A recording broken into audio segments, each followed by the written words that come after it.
За хамтдаа залбирцгаая.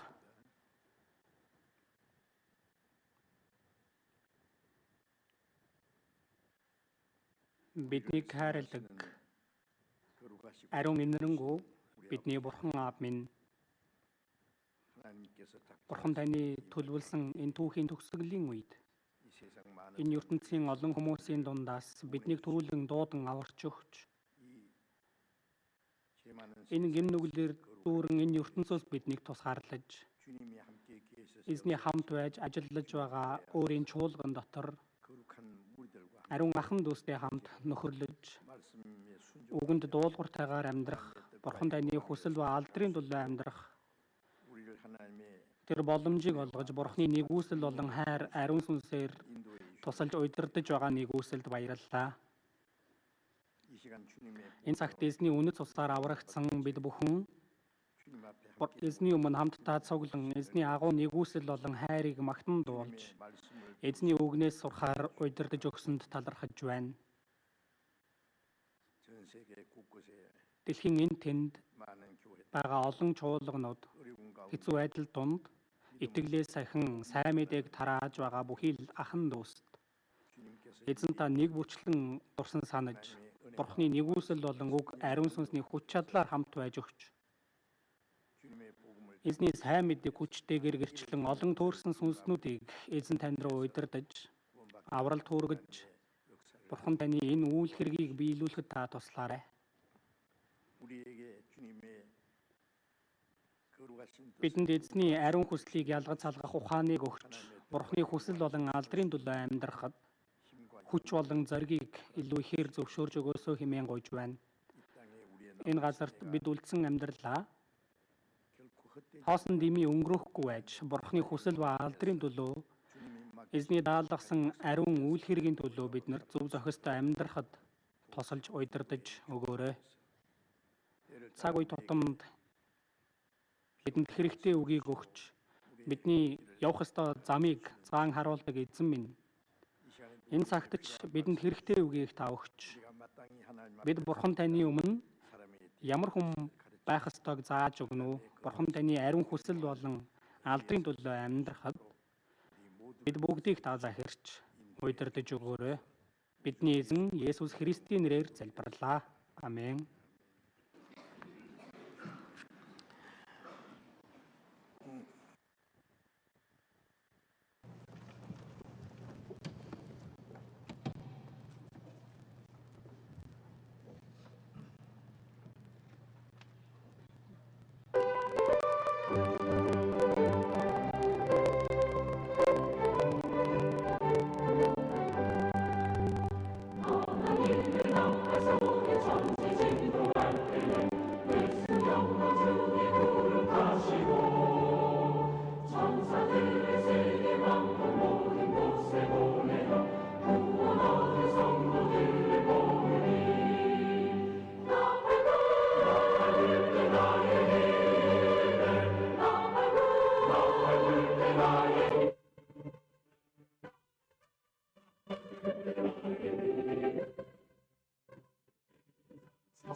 Библиэс хайж олцгоё. Колосай 3 дугаар бүлгийг харъя.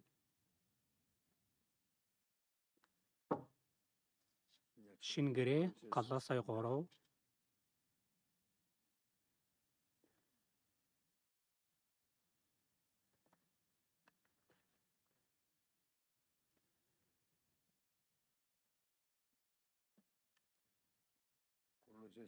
Колосай 3-ын 15.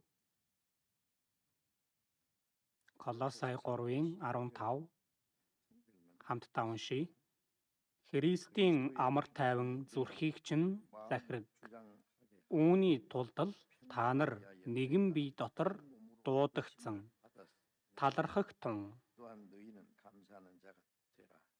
Энэ хүртэл байна.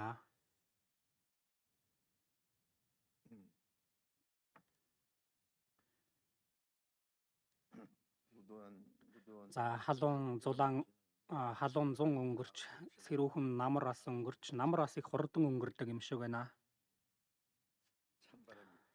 Хүтэн салхи бас үлээж байна. Хүтэн өвөл ирж байх шиг байна. Энэ дэлхийд даяар уур амьсгалын өөрчлөлтөөс болж зовж байгаа хүмүүс олон байх шиг байна. Зарим газарт нь дэндүү хүйтэн байж байгаа болохоор хүнд хэцүү байдал дунд за бас дэндүү халуун учраас зовж байгаа хүмүүс байна. Бас бороо орохгүй байгаагаас болж гандуу байж мал амтан бас ихээр үхэж хорогдож байгаа. Хоол хүнсний хомсдолд ороод зовж байгаа хүмүүс бас байгаа.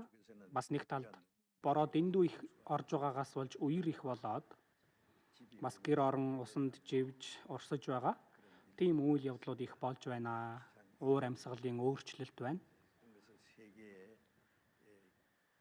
Дэлхийд даяар уур амьсгалын өөрчлөлтийг арга хэмжээ авч Америкаас, Нүүбээс янз бүрийн арга хэмжээ авж байгаа ш тэр нь шийдэгдэхгүй юм шиг байгаа. Тэр ч гэсэндээ Бурхны төгсгөлийн үед энэ дэлхийд даяар буулгах гамшиг болов гэж бас бодож байна. Есүс энд тэндгүү газар хөдлөлтүүд гамшиг өлсгөлэн халдвар төвчин дэгднэ гэж хэлсэн үгийн дагуу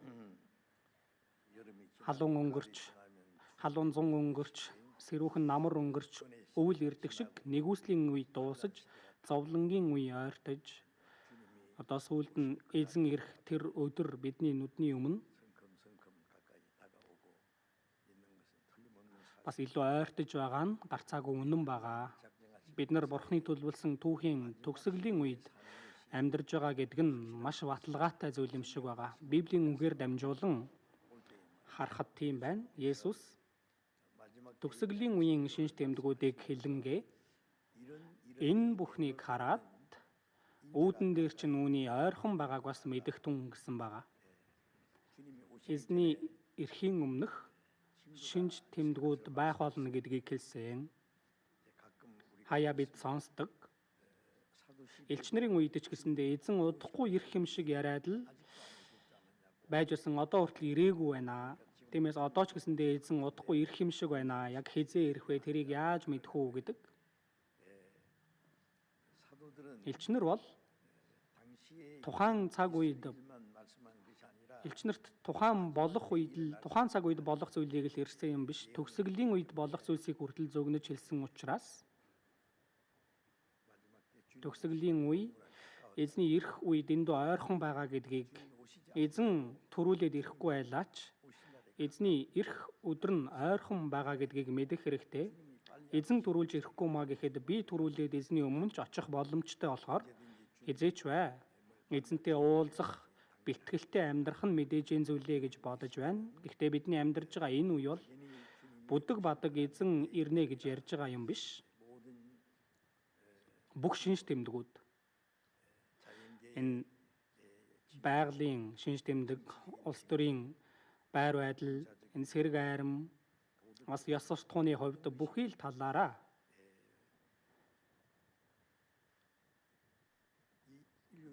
энэ дэлхийн түүх нэх удахгүй гэдгийг бид бүхэн өөрсдөө бас мэдэрж байгаа. Тэр хэмжээнд их тулгамдсан хэцүү цаг үе ирж байгаа нь бол баталгаатай байгаа. олон хүмүүс шинжлэх ухаан хөгжсөн, соёл хөгжсөн, энэ урлаг ихээр хөгжсөн. Тийм болохоор их одоо тав тухтай байна. AI цаг үед их сонирхолтой зүйлс олон байх юм шиг байна гэд горилго найдвар тавьж байгаа ч Бурхны хүмүүсийн хүсэж байгаачлан тэр сайхан цаг үе ирэхгүй. Харин ч аимшигтай цаг үе ирнэ. Гэвч бид нар тэр бүхий л зүйлсээр дамжуулан эзэн дахин ирэх үед бид эзэнтэй уулзах тэр эзний алдар сууд орхоо бодох юм бол төгсгөлийн үеийн шинж тэмдгүүдийг харж эзний ирэх тэр өдрийг хүлээж чаддаг байгаа. Бид бол төгсгөлийн үе гэж бодож би ч гэсэндээ амьд байх үедээ намайг амьд байх үед эзэн ирэх болов гэж бодож байгаа.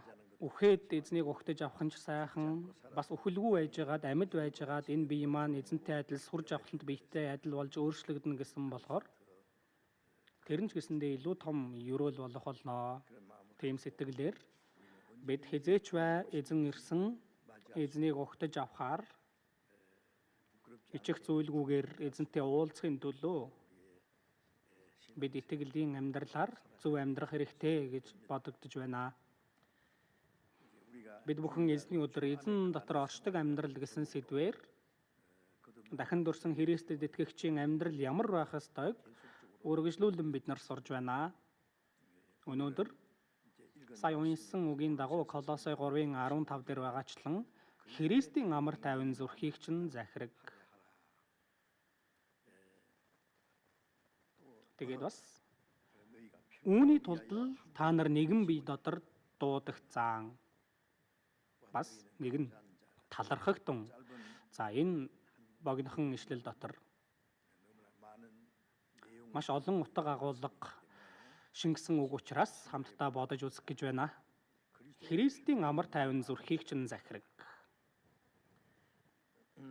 За энэ амар тайван гэдэг ч юм уу, амар амгалан, за инх тайван гэл олон үгүүд байгаа. Бүгдээрээ ижил утгатай гэж бодогдож байна.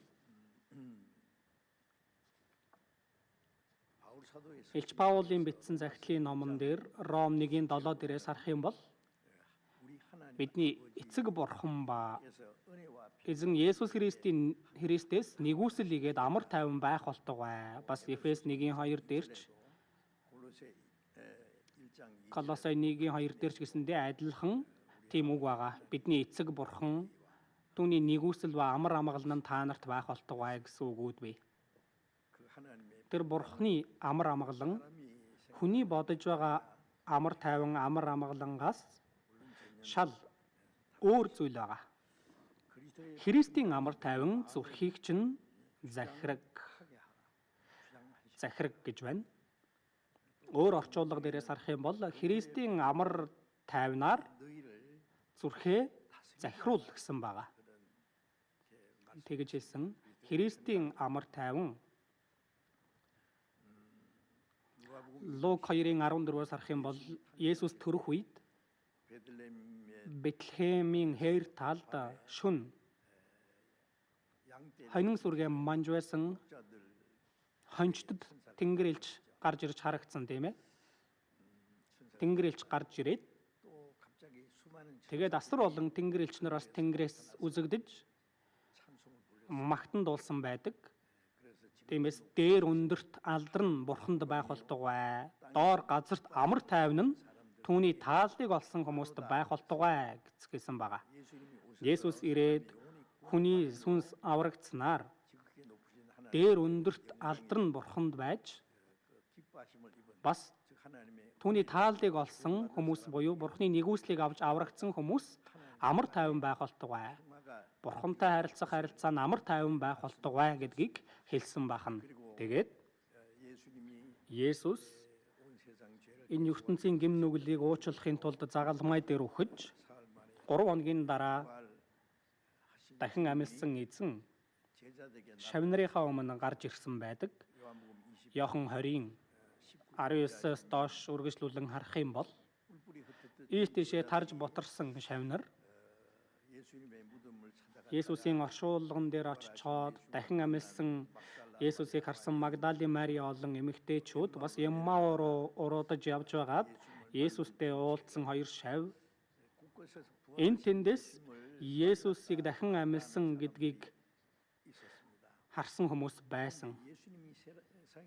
Гэхдээ Есүс энэ дэлхий дээр амьд байх үедээ Есүс энэ ертөнцийн гимнүглийг залхахын тулд өгч 3 хоногийн дараа дахин амьлна гэдгээ хэд хэдэн удаа хэлж байсан. Гэтэл шавнар нь түүнийг ухаараагүй. Яагаад вэ гэвэл босод евдээчүүд чиг шавнар нь ч гэсэндээ Есүс Ромыг эзэлж Израилийг тусгаар тогтнуулж хаан болно гэж найдлага тавьж байсан. Есүс хаан болох юм бол шавнарынхан дундаас хэн нь хамгийн өндөрт байх вэ? Өндөр суудалд байх вэ? Би том уу, чи том уу гэж хоорондоо маргалдаж. За үнэхээр хамт байсан мөртлөө өөр бодолтой байсан. Есүс загалмай дээр үхэхээр ирсэн. Гэтэл шавнар нь Есүсийг хаан болно гэж юудэчүүдтэй адил бодож байсан. Гэтэл Есүс хүч ашиглалгүйгээр баригдаж яваад Пилатаас цаазын ял сонсож тэгээ загалмайг өөрөн ширэгдэж явсан болохоор шавнар нь гүн цөхөрч ээш дэшээ тарж бутарсан. Магадгүй Есүс дахин амьлаагүй байсан бол нэг ч хүн Есүст итгэхгүй байх байсан. Есүсийн 12 шавнарын дундаас Искариотын Юдас Есүсийг дагаж байгаад бас нэг том суудалд суух болов гэж бодсон. Гэтэл тэр найдвар нь тасрангууд Есүсийг 30 мөнгөн зоосоор зарсан. Бас хамгийн ойрын шав гэж байсан Петр нь Есүсийг алсуур дагаж байгаад Есүсийн шав гэдгээ мэддэгдэнгүүтлээ үхээс айгаад би Есүсийн шав биш ээ. Би Есүсийг танихгүй гэж гурвантаа үгүйсгсэн. Есүсийг үхсэн ч үгүйсгэхгүй гэж том ярьж байсан Петр өнөө шөнө азарган дахиад онготхоос өмнө чи намайг гурвантаа үгүйсгэнэ. Петр яагаад миний сэтгэлийг ойлгохгүй байгаа юм бэ? Би үхсэн ч эзэн таныг үгүйсгэхгүй. Шоронд орсон ч хаанч байсан эзэн таныг дагаж чаднаа. Би яаж эзэн таныг үгүйсгэх вүлээ? Ингэж том ярьж байсан хүн Есүсийг алсуур дагаж байгаад энэ хүн Есүсийн шав мөн байна гингүүтэл нь үгүй гэд гурвантаа үгүйсгдэг. Дахиа донгодсон эзний хэлсэн үгийг сансан байж таарна тийм ээ. Миний бодлоор магадгүй дахиад донгодох болгонд Петр уйлдаг байсан баг. Тэгээд бас Петр насан туршдаа дахиад мах иддэггүй байсан баг.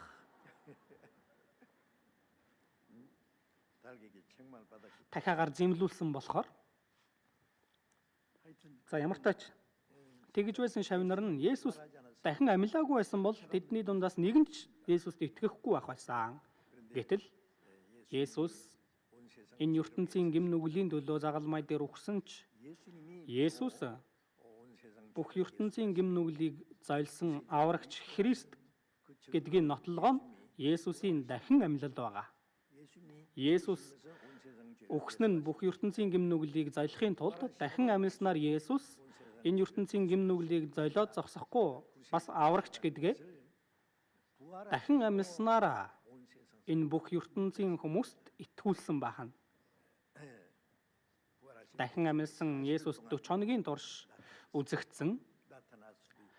үзэгдэж чадсан, алга олж чадаж байсан тийм сүнслэг биетэй болсон байсан. Тиймээс энэ тэнд тархсан байсан шавнар нь цугларцгаасан. Эхэндээ тэр Есүс шавнар дээр шууд гарч ирээгүй хэд хэдэн хүнд эхлээд үзэгдсэн болохоор Есүс дахин амьлсан гэдгийг сонссон ч шавнар нь бас эргэлзэж байсан байгаа. Үнэн ч юм шиг, худлаач юм шиг санагдсан. За тэгж байтал Иохан 20:19-с арах юм бол тарж ботарсан байсан шавнар нь эргэж цугласан байгаа. Цуглаад Иохан 20:19-с харцгаая. Иохан 20:19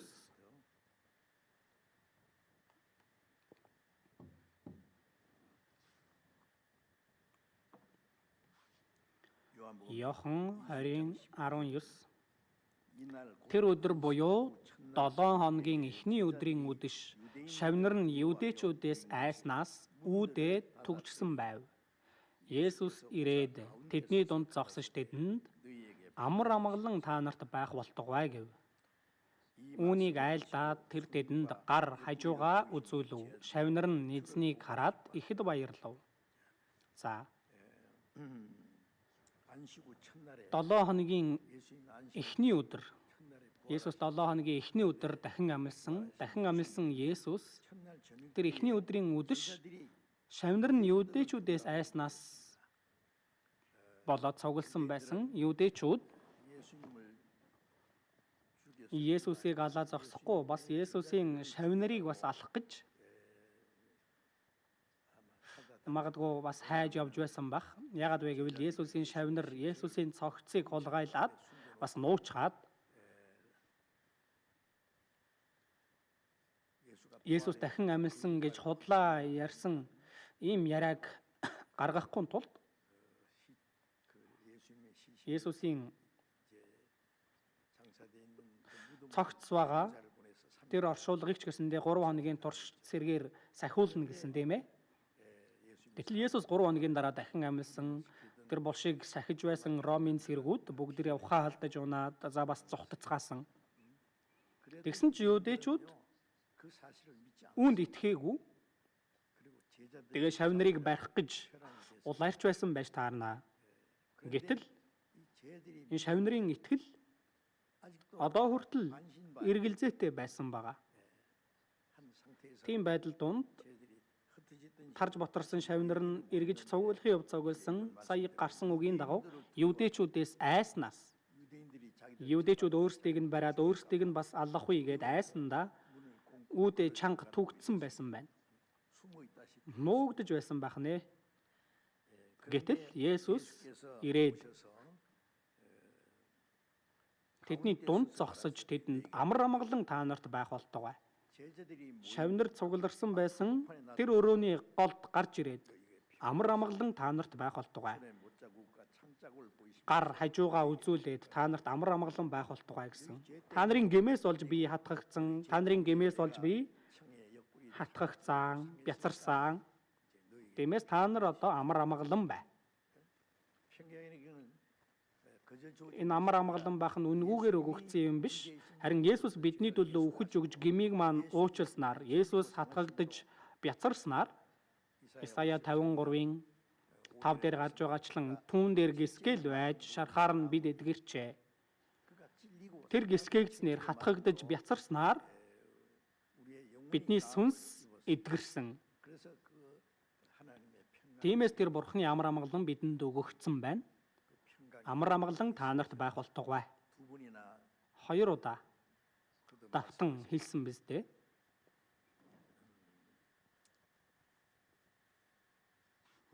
Дахин амилсан Есүс харагдаж чадхаар, харагдаж болохоор үзэгдсэн, бас сарниж алга болж байсан. Гэтэл гинт эзэн үзэгдсэн байна. Хаалга цооштой байсан, гэтэл хаалгаар орж ирээгүй гинт гарч ирсэн. Дахин амилсан Есүс цаг хугацаа болон орон зайд хязгаарлагддаггүй сүнслэг биетэй болсон байсан. Хизээж хаанч гарч ирж чадах хаалга цооштой байсан ч дотор гинт гарч харагдах эхэндээ шавнар нь Есүсийг хараад сүнс гэж батсан байгаа. Луг 24 дээрээс харах юм бол сүнс үзэгдэв хэмээн боджээ. Тэд цочордож айсан гэж байгаа. Гэтэл Есүс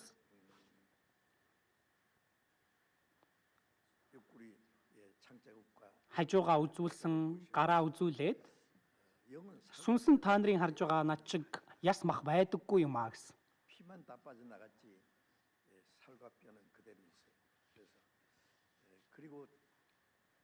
Тэгээд энд та нарт идэх юм байна уу гэж асуусан.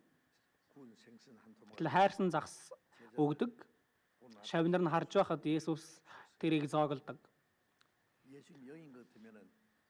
Есүс хэрвээ сүнс байсан бол Есүс юм идвэл ингээд хотоод орно доошоо орж байгаа нь харагдана үсттэй шууд нэвт. Ягаад Есүс тэгэж хайрсан загас идэв өөр утга бас байгаа ч Есүсийн дахин амьлал, Есүсийн бие бол энэ махан бие юмаа гэдгийг батлахын тулд байсан. Бас Иохан 21 дээрээс харах юм бол дахин амьлсан Есүс Галил нуурын дээр шав нартайгаа дахин уулздаг.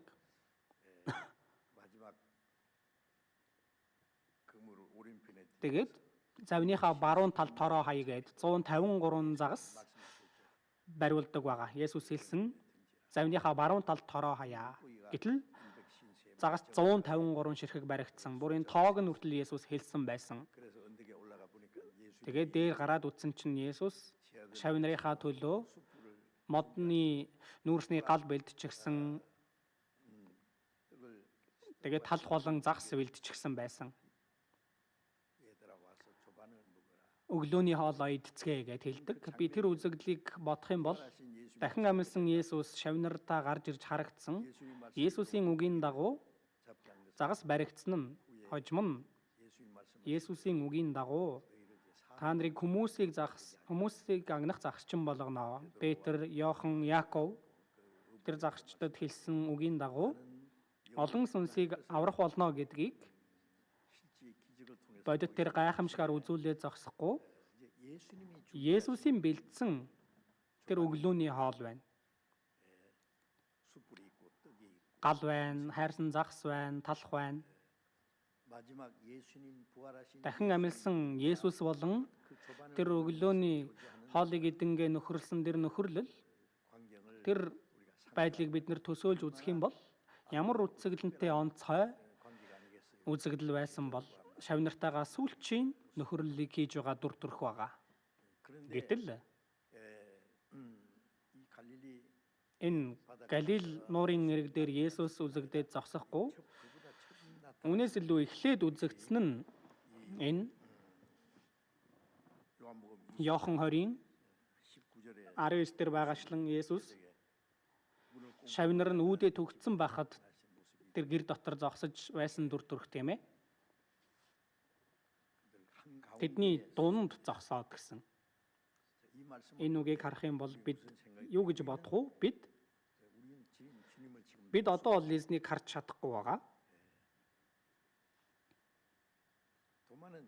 Томас Есүс гарч ирэх үед шавнартай хамт байгаагүй. Тиймээс шавнар нь Томаст бид дахин амьлсан Есүсийг харсан гэсэн. Тиймээс Томас гар хурж үзсэн юм уу гэдэг. Гар хурж үзээгүй гэхдээ харсан гэсэн. Томас гар хурж үзэх хэрэгтэй штэ. Тэгж ижил мэдэн штэ. Би гар хүрхээс нааш итгэхгүй гэдэг. 7 хоногийн дараа дахин Есүс гарч ирсэн. Томасын төлөө гарч ирсэн юм шиг байгаа. Гарч ирээд онцгойлон Томас тандаад хорууга нааш нь хүрэг, гарыг минь үз. Гараа нааш нь хүрэг, миний хажуу руу хий. Итгэлгүй бус харин итгэлтэй бай гэсэн Томас уучлаарай гэж хагаад гар хүрсэн байх. Тэгээд хэлсэн үг нь миний эзэн, миний бурхан. Тэр үед Есүс хэлсэн чи намайг харсан учраас итгэв. Хараагүй атлаа итгэсэн нь ерөөлтэйе. Бид бүхэн харсан учраас итгэж байгаа юм биш, хараагүй ч гэсэндээ итгэдэг. Яагаад? Үгээр дамжуулан итгэдэг. Энэ Библиэлд ямар олон итгэж болох нотлогоо байгаа билээ. Үлс 17-оос харах юм бол Есүс үхэгсдээс амьснаар үүнийгээ бүгдэд нотолсон юм аа гэсэн байгаа. Есүс амьсныхаа дараа 40 хоногийн турш олон хүмүүст өөрийгөө нотолж харуулсан. 1-р Коринт 15-аас харах юм бол нэг удаа бүр 500 гаруй ах トゥ унарт нэг мөчөд үзэгцэн гэж байгаа. Юудэчүүд одоо хүртэл Есүст итгэдэг хүмүүс дахин амьсан Есүсийг дахин амьлаагүй гэж худал үгэнд итгэдэг гэж байгаа. Хуучин гэрээний Йохова бурханд л итгэдэг, шинэ гэрээний Есүст юудэчүүд итгэдэггүй. Шинэ гэрээг бол буруу урсгалын ном гэдэг. Одоо хүртэл загалмай дээр өгсөн Есүсийг Христ гэж итгэдэггүй. Хаанаар ирэх Христийг л хүлээж идэг байгаа. Есүс хаадын хаанаар ирэхээс өмнө Антихрист эхлээд гарч ирэх үед магадгүй юудэчүүд хаанаар ирэх Есүсийг угтаж авахаас илүү Антихристийг төрүүлээд угтаж авахд турах байхаа. Бид бүхэн хараагүй ч гэлээ. Үгээр дамжуулан итгэдэг. Хараагүй атлаа итгэсэн нь ерөөлтэй. Хараагүй ч гэсэндээ эзэн хаана гавь одоо дахин амьсан Есүс тэр хаалгаар түгжээтэй байсан ч нэвтлэн орж ирсэн шиг энэ чуулганы хаалга түгжээтэй хаалттай байлаач. Энэ хаалгыг нээж Есүс орж ирэх шаардлагагүй. Одоо хаана гавь? Эзэн бидний дунд байгаа. Одоо Есүс тэдний дунд зогсож тэдэнд хаан зогссон бэ? Тэдний дунд зогссон. Эзэн бидний дунд байгаа гэдгийг бид нар мэдэж итгэх хэрэгтэй. Биднийг аварсан эзэн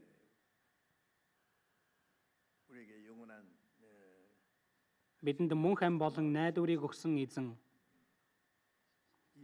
энэ ертөнцийн дээр амьдрах хугацаанд бидэнтэй үргэлж хамт байх болно гэж Матай 28-ын 20 дээр үеийн төгсгөл хүртэл би та нартай үргэлж хамт байх болно гэж айлдсан эзэн одоо энэ цагт ч бидний дунд байгаа. Бидний дунд, тийм ээ. Бидний амийн эзэн учраас бидний дунд байж амар амгалан та нарт байх болтугай гэж хэлж байгаа. Эзний бидэнд өгсөн амар амгалан аврагдсан Христэд итгэгч хүнд л өгөгддөг амар амгалан байгаа. Энэ амар тайван амар амгалан байх болтугай гэдэг үг Библиэлд олон бий. Тиймээс Илч Паулч гэсэндээ захидлуудыг бичиж илгээхдээ бидний эцэг бурхан та нарт амар амгалан өгөх болтугай, та нар амар амгалан байх болтугай гэж хэлж байсан. Иохан 14-ийн 27-оос харах юм бол Есүсийн үг амар амгалан би та нарт үлдээнэ. Амар амгалангаа би та нарт өгнө. ертөнцийн өгдгөөс өөрийг би та нарт өгч байна. Өр зүрхээ бүү шаналга, бүү түгш гэсэн байгаа. Амар амгалан би та нарт өгнө. Амар амгалангаа эзэн өөрийн амар амгалан өгнө. Энэ амар амгалан нь ертөнцийн өгдгөөс өөр гэж байгаа. ертөнцийн өгдөг амар амгалан нь эд материаллык зүйл. Бас энэ махан биеийн зүйл ч юм уу? Нүдэнд үзэгдэж харагдах тийм л зүйлээр хүмүүс амар тайвныг эдлэх гэдэг тэр амар амгалан хэсэг хугацааны дараа унтраал үгүй болдог. Тиймээс Есүс миний өгөх амар амгалан ертөнцийн өгдгөөс өөр гэж хэлж байна. Иохан 4:14 дээр харин миний өгөх уснаас уух хинч хизээч цангахгүй.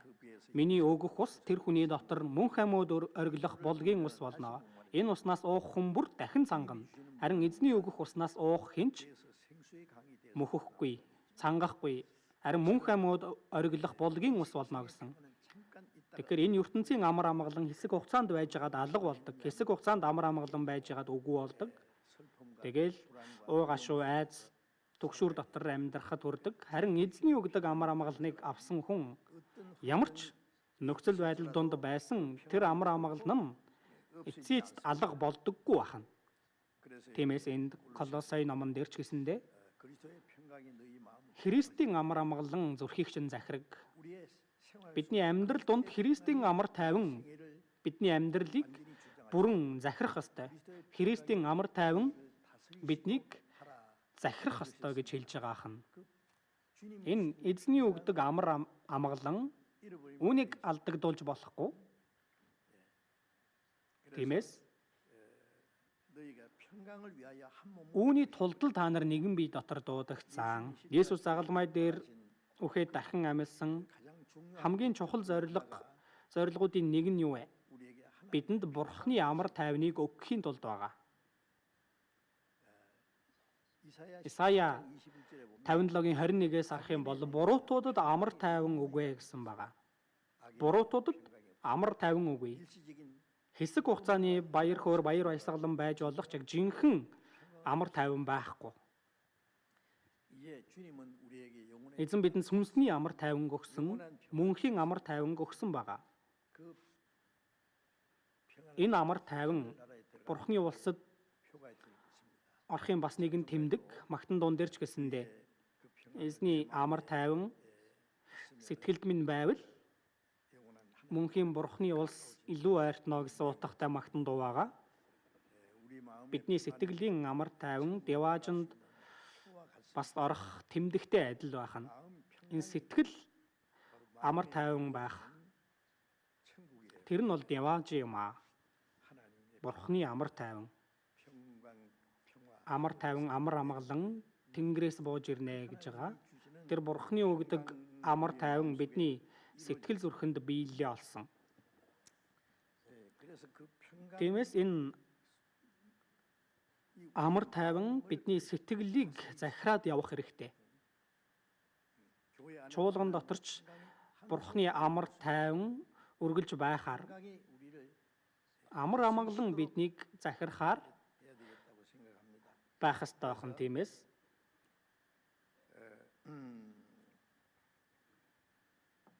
Иохан 1:14-ийг харах юм бол үг нь мах бод болж бидний дунд оршин гэсэн. Есүсийг хэлж байгаа. Бурхан Иохан 1:1 дээр эхэнд үг байсан, үг Бурхан байсан гэж байгаа. Бурханыг үг гэж хэлж байна. Яагаад вэ? Бурхан бидний нүдэнд харагддаггүй. Гэтэл үгээр өөрийгөө илчилж харагдсан. Энэ үг өөрөө Бурхан байсан. Бид бүхэн энэ Библийн үгээр дамжуулан Бурхан ямар нэгэн бэ гэдгээ илчилсэн тийм ээ. Бурхан нүдээр харж чадахгүй учраас мах бодоор ирсэн нэг нь Есүс байна. Хинч Бурханыг хараагүй, харин эцгийн өвөрдөгт цор ганц төрөгч болох Бурхан нь л түүнийг таниулсан гэсэн. Тиймээс Есүс намайг харсан нь эцгийг харсан гэж хэлж байсан биз дээ. Тиймээс Иохан 1:14 дээр үг нь мах бод болж бидний дунд оршин. Үг болох Бурхан махан биеийг өмсөж ирсэн. Бид түүний алдар сууг үтсэн. Энэ нь эцгээс цор ганц төрөгчийн алдар бөгөөд нэгүсэл ба үннээр дүүрэн юм. Есүс бол Бурхан хүний дүрээр ирсэн нэгэн. Есүсийг харахаар Бурханы нэгүсэл болон үннээр дүүрэн байгаахан. Аврагдах юм бол эзэн бидний дотор оршиж тэр нэгүсэл болон үнэн бидний дотор дүүрэн байдаг.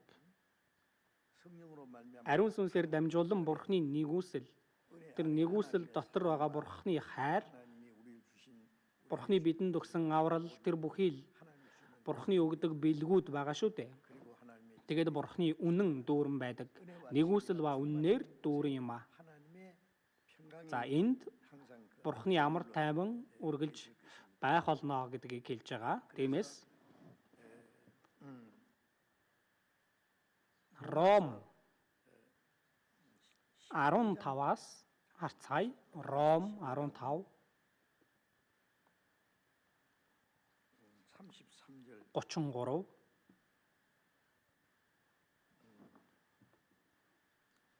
Ром 15:33 дээр хамт уншийе. Амар амгалангийн Бурхан та бүгдийн хамт байх болтугай. Амен.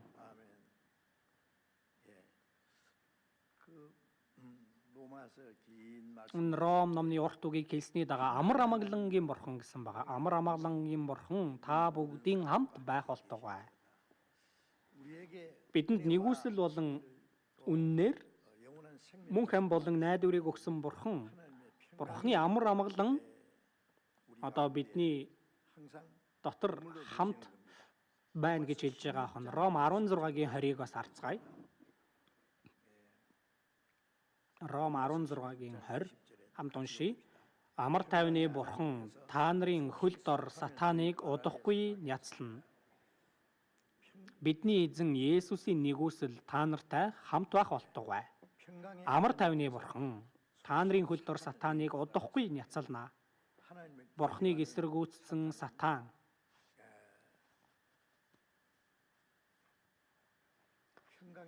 амар тайвны оронд гэм нүгэл болон зовлон өгдөг. Бурхныг эсэргүүцдэг тэр сатан амар тайвны Бурхан та нарын хөл дор сатаныг удахгүй няцлана. Эзэн дахин ирэх үед хөлийн гიშгүр болгоно гэж байгаа сатаныг. Хөлийн гიშгүр гэж байгаа нь гიშгэхэд зориулагдж байгаа зүйл шүү дээ. Дээр нь гიშгэхэд зориулагдж байгаа сатаныг ингэж няцалнаа гэж байна. Бидний эзэн Есүсийн нэгүсэл та нартай хамт байх болтугай. Тиймээс амар тайвны бурхан, бурхны амар амгалан гэсэн үг давтан гарч байгаа. Тиймээс бурхны тэр амар амгалан болон бурхны нэгүсэл ерөөл бидэнтэй хамт байх болно гэдгийг хэлсэн байна. Исая 26-гийн 3 дээрээс харах юм бол өнгөрсөн цагт сурсан тийм ээ. Бодол санаа нь бат хүнийг амар тайван дотор та хамгаалнаа. Бодол санаа нь бат хүнийг. Энэ үгийг сонссон биз дээ? Мэдж байгаа биз дээ? Цээжээр уншиж чадах уу? Аль Библи гэнэ үү? Исая 26 3 дугаар эшлэл. Бодол санаа нь бат хүн гэж байгаа нь бурханд хандсан энэ хараа нь тогтсон хүн байх нь. Үргэлж бурхныг харж байгаа хүн.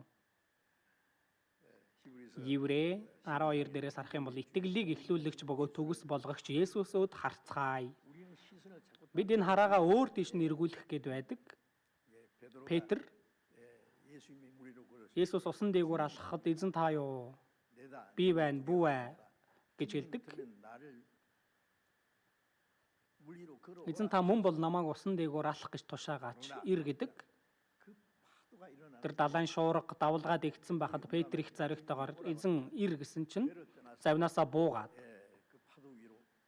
тэр далайн давлгаан дээгүүр алхдаг. Эхэндээ алхсан. Энэ одоо зүүд үзэгдэл үү гэж бодоод доошоо харснаар живдэг үстэй. Эзнийг үргэлжлүүлэн харсан бол живхгүй байх байсан. Эзэн ир гэсэн болохоор ягаад эзнийг харж байгаад өөр зүйлийг харваа. Бодол санаа нь бат хүн гэж байгаа нь энэ хараага эзэнд төвлөрүүлэхийг, эзэнд тогтоохыг хэлж байгаа. Үргэлж эзэн рүү харахыг хэлж байгаа. Ямар ч юм болж исэн бай. Бодол санаа нь бат хүн. Амар тайван дотор бурхан тэр хүнийг хамгаалнаа гэж байгаа. Энэ их чухал үг байгаа. Тиймээс бурхны амар тайван бидний сэтгэлд үргэлж байж, сэтгэлдээ түүнийг үргэлж байлгаж амьдрах хэрэгтэй. Тэгээд өөрсдийнхөө амьдралд бурхны амар тайвнаар өөрсдийнхөө бодол санаа амьдралаа захируулах хэрэгтэй.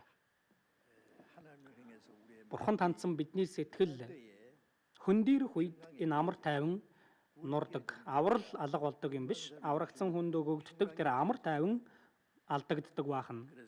Тиймээс тэр амар тайван зүрхийг чинь захираг, миний амьдралыг захирахаар, миний бодлыг захирах хэрэгтэй ахна. Энэ ертөнцийн хүмүүсийн мэдхгүй амар тайван байх нь энэ амар тайвныг бидэнд өгсөн байх нэ. Тиймээс бас талархах тун гэж хэлсэн байгаа. Ефес номноос харъя. Ефес 5-ын 20.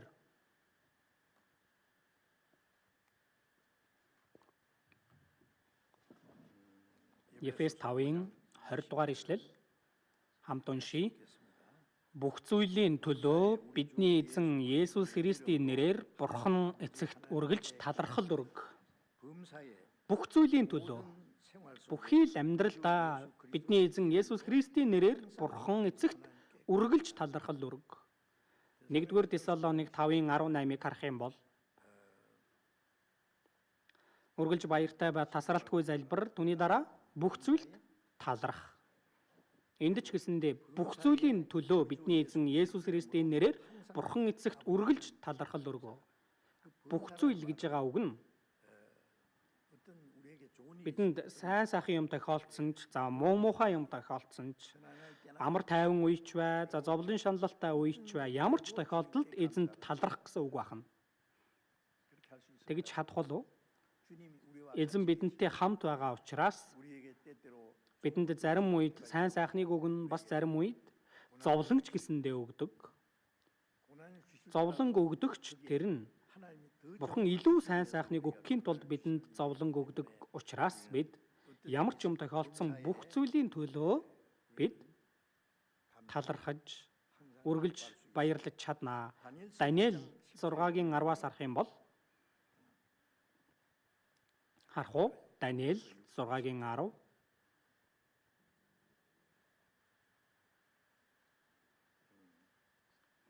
Изекиэл номны дараа Даниэл 6-гийн 10-ыг харъя. Даниэл 6-гийн 10. Тэрхүү албан бичиг захирамжид гарын үсэг зурсныг Даниэл мэдээд гэртээ харив. Тэгээд Иерусалимийн зүг харсан онгорхой цонхтой дээд давхрын өрөөндөө орж урд хийж байсан ёсоор өдөр бүр 3 удаа өвдөгсөгдөн Бурхныхаа өмнө залбиран талархал өргөсөөр байлаа. Энэ ямар үйл явдал болсон бэ гэвэл дээд тэсгүүдийг унших юм бол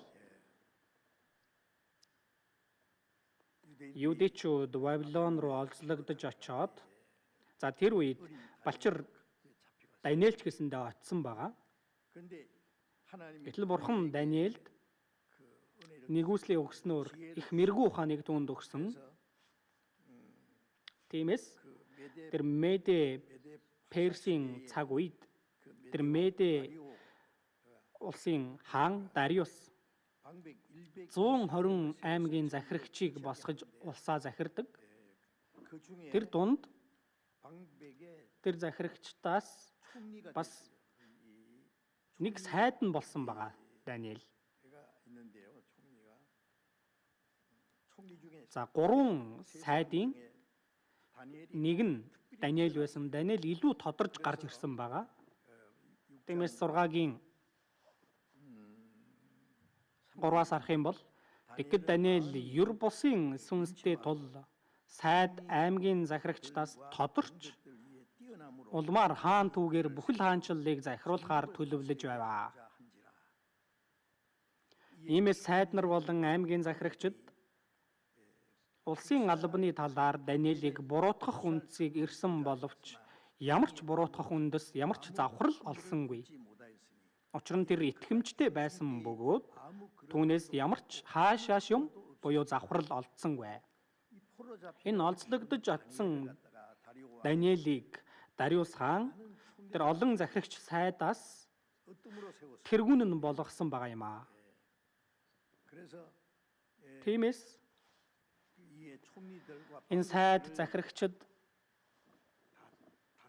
тэднийг захируулах гэсэн гэтэл тэд Даниэлд атаархаж Даниэлийг хөнөөхийн тулд төлөвлөгөө гаргасан бахна. Даниэлд ямар нэгэн буруутгах үндэс байна уу ирсэн боловч юу ч олоогүй. Ямар ч завхрал олдсонгүй, буруутгах үндэс хаашааш юм олдсонгүй гэж байгаа. Буруутгах үндсийг ирсэн боловч олж чадаагүй. Тэгээ яах вэ? Сүүлийн үед улс төрийн өрсөлдөгч гэдэг тийм ээ. Өөр хүн илүү яваад байх юм бол, өөрөө муудаад байх юм бол тэр дээр байгаа хүнээ татан буулгахын тулд яаж игээд ямар нэгэн аргаар буулгах гээл тэгэл тэр дээр гарах гээл тэгдэг. Гэтэл Даниэл үнэхээр бүх зүйлийг итгэмжтэй төгс хийдэг байсан учраас буруутгах үндэс олоогүй. Тэгээд тэд нэг зүйлийг мэдэж байсан. Тэгээд түүнийг ашиглан төлөвлөсөн. Даниэл олзлогдож очоод Бурханд хандан өдөр бүр Бурханаас эмээж Иерусалимийн зүг харсан цонхоо нээж өдөрт 3 удаа залбирдаг, чин сэтгэлээсээ залбирдаг байсан. Бурхан цаг нь болох юм бол Израиль үндэстнийг энэ олзлолтоос чөлөөлж өгнө, дахин Израиль руу буцаах болно гэдэгт итгэж исэн болохоор гэтэл түүнийг нь харж байгаад хаанд хэлсэн байгаа. Хаан та одооноос 30 хоногийн туршид танаас өөр аль нэг бурханд эсвэл хүнд гуйлтаа өргөсөн хэн боловч 그런 사람이 있으면 арслангийн нүхэнд хаягдах болно гэсэн тогтоол гаргуулсан. Арслангийн нүхэнд хаягдвал яг уу арсланд уруулж идүүлнэ шүү дээ. Арслангийн хоол болгоно гэсэн бахна. 거기다가 다리오 Түүн дээр Дариус хаан тэр тогтоол дээр зөвшөөрөл өгч 승인을 해. тамгалсан байгаа. За болж байна. 근데 그걸 Гэтэл үүнийг нь Даниэл мэдсэн боловч тэднээс айлгүйгээр өдөрт 3 удаа 창문을 Иерусалимийн зүг харсан цонхоо нээгээд 기도하고 бурханд залбиран талархал өргөж байсан гэсэн тийм ээ. Айгаагүй, 불안하였다. ерөөсө сандраагүй, 하나님께 계속 харин бурханд үргэлжлүүлэн залбирж байна, бурханд талархаж байна. 어떤 Юу ч болсон бай. 예, 하나님이 한 Бурхан хамт байгаа гэдэгт итгэж байсан болохоор 감사. талархаж чадсан. 그래서 Тиймээс 다니엘이 기도하는 게 Даниэл 이제 залбирсныг нь олж хараад түүнийг барьж аваад 다니엘 Даниэлийг 왕이 의인을 한번 찍어 хаан тэр тогтоол дээр нэг тамгалсан бол цуцлах боломжгүй. Яах ч аргагүй тэгээд Даниэлийг 잡아 барьж аваад арслангийн нүхэнд шидэж хаясан. Гэтэл 왕이 хаан Даниэлийг үнэхээр их хайрладаг байсан болохоор 자기가 의인을 찍은 것이 후회. ингэж тамгалсандаа харамсдаг. Гэхдээ яах ч аргагүй улсын хууль учраас 그 사자한테 물려 одоо арсланд 죽은 уруулаад идсэн гэж бодсон чинь үнэхээр их давчдсан байна. 아무것도 먹지 않고 하루 종일 Юу ч идэлгүй, шүнжин унтаж чадаагүй тэр хаан.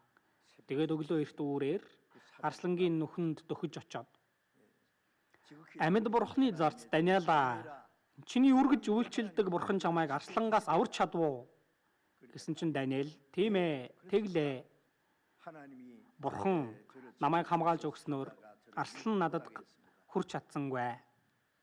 사자가 그 앞에 또 하나 Арслан өмнө нь зүгээр л байж байсан. 아주 강아지처럼 이렇게 하고 Зүгээр нэг гүлэг шиг, нохой шиг царайлал байж исэн. 그래서 Тиймээс 다니엘을 Даниэлийг арслангийн нүхнээс гаргаад 그 다니엘을 Даниэлийг хилс гүтгсэн хүмүүсийг тэр хүмүүсийг эхнэрүүдийг нь бүх зүйлтэй нь бариад тэр арслангийн нүх рүү хаясан чинь 사자 굴에 арслангийн нүхний ёроолд хүрээгүй байхад арслангууд тэдэн рүү дайрч бүх ясыг нь хуглан боталсан гэж байгаа. Түүний дараах агуулгуудыг харвал 여기서 эндээс бидний бодох зүйл нь Даниэл ямар ч байдал донд бурханд үйлчлдгээрээ үйлчилж ямар ч зүйл болж исэн бурханд найдсан итгэл нь өөрчлөгдөөгүй, айж эмээгээгүй. 하나님께 Бурханд залбирч 감사 талархсан гэж байгаа. 범사 Бүх зүйл таларх гээд байгаа нь ямар ч зүйл тохиолдож байсан бай бурхан хамт байгаа гэдэгт итгэвэл 하나님의 편 бурханы амар тайван 감사할 것이요. байх учраас талархаж чадна. Бурханы амар тайван болон талархал хоорондоо холбоотой. 누가 사도행전 Үйлс 16 26-аас харах юм бол 바울 사도 Илч Паул энэ Силас 빌립보에서 전도 Филиппойд сайн мэдээг тарааж агаад баригдаад хувцаа тайлуулан 수없이 많이 매를 맞아 тэгээд маш их ташуурдуулсан. 그리고 깊은 тэгээд 감옥에 갇혀서 Гүн газар доор шоронд хоригдсон.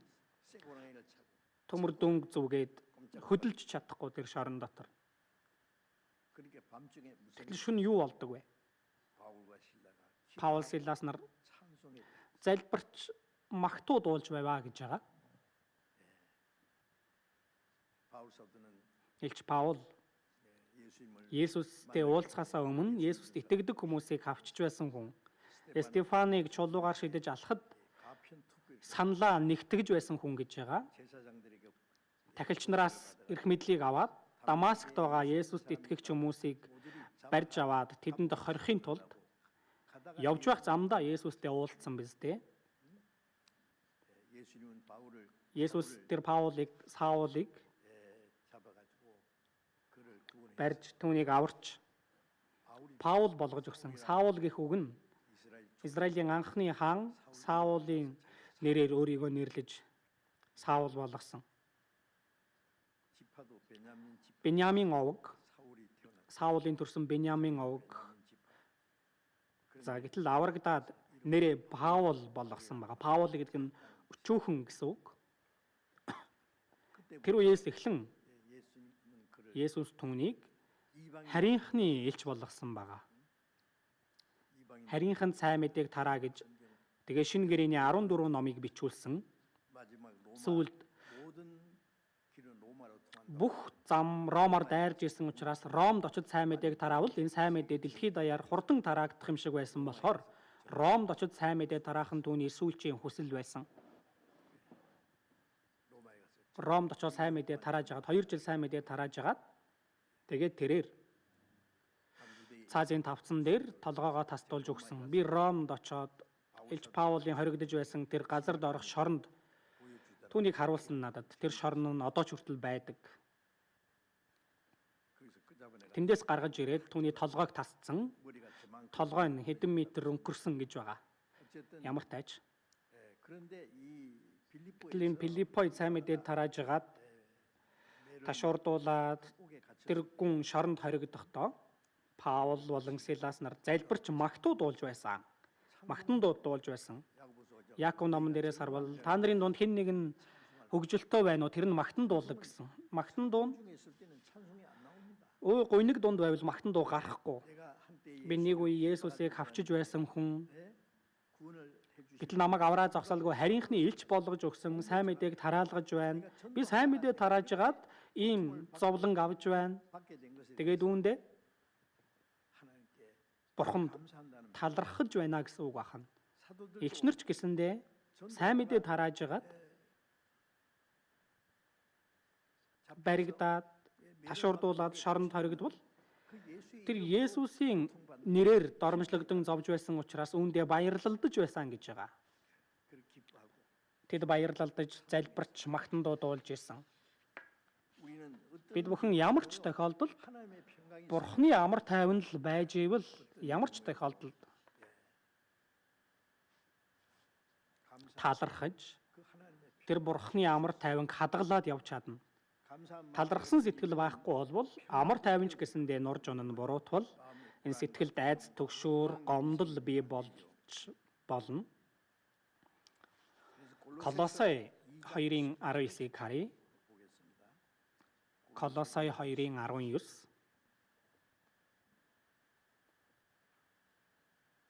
콜로새 Колосай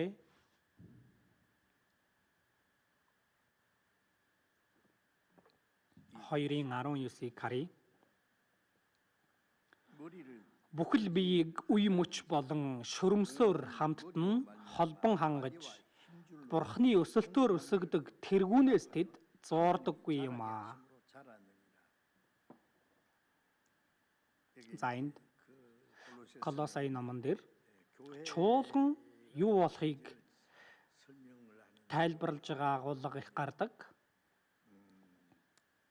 머리를 붙들 Тэргүүнээс тэд зуурдаггүй юм аа гэсэн байгаа. Энэ бүх бие 머리가 энэ толгой нь л төв болоод энэ толгойноос ол зуурах ёстой тийм ээ. Толгойноос ол зуурахгүй бол толгой нь яг төв болохгүй бол 중심은 энэ толгой бол бидний биеийн 중심이 яг гол төв хэсэг. 온몸이 Энэ 자라는 бүх бие өсгөн ч гэсэндээ энэ толгойн тархины доод булчирхайнаас мэдээлэл очсноор өсдөг толгой бодож төлөвлөж тушаавал бүх бие түүнийг нь биелүүлдэг үстэй.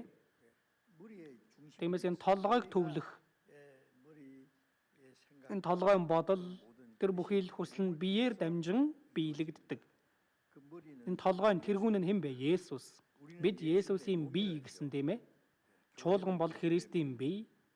Есүс бол чуулганы тэргүүн. Тийм үг. 에베소 Ефес, Филиппой, Колосай шинэ гэрээний тэр захидлын номууд дээр их гардаг үстэй. Гэтэл 모든 성도들 энэ бүх итгэгчид 그 올바른 삶 энэ зөв амьдрья гэвэл 머리 대신 тэргүүн болох Христэс зуурж 모든 일이 이루어져야 됩니다. 그리스도가 явах ёстой. Христ төв болох ёстой. Энэ Христ толгой болох хэрэгтэй. Бид Библиэр дамжуулан 그리스도의 Христийн хүсэл юу болохыг, 주님이 행하신 эзний үйлддэг зүйл юу болохыг, эзний хүсэж байгаа зүйл юу болохыг сурдаг үстэй. 그리고 그 Тэгээд тэр Ариун сүнс эзний хүслийг ухааруулдаг. Тэгээд үйлдэх хүчийг өгдөг. Филиппой 2:13 дээрс харвал Бурхан өөрөө та нарын дотор ажилдаг юм аа. Есүс Бурхантай эрх тэгш нэгэн та нарын дотор ажилдаг Бурхан өөрийн сайн тааллын дагуу та нарын хүсэх буюу үйлдэхийн аль алинд бидний дотор байгаа ариун сүнс Бурханы баярладаг хүсэл Христийн тэргүүн болох Бурханы хүслийг бидэнд ухааруулдаг. Тэгээд бас бид нэр хүсүүлдэг гэж байгаа ахна. Эзний хүслийг үйлдэх нь бидний хүсэл болох хэрэгтэй. Бид Христийн бие болох чуулганы хувьд толгойноос зуурвал толгойн бодол эзний баярладаг хүсэл түүнийг үйлдэх нь бидний хүсэл болдог байна. Насан туршийн минь хүсэл, насан туршийн минь хүсэл, аварч өгсөн нэгүсэл, түүнд баярлаж, талархаж, тэр эзний төлөө амьдрах, энэ нь бидний хүсэл болох хэрэгтэй байна, тиймээс тэргүүн болох Христэс бид бүхий л талаар хангагдаж төвөө болгох хэрэгтэй яхан түүнийг. Тэгээд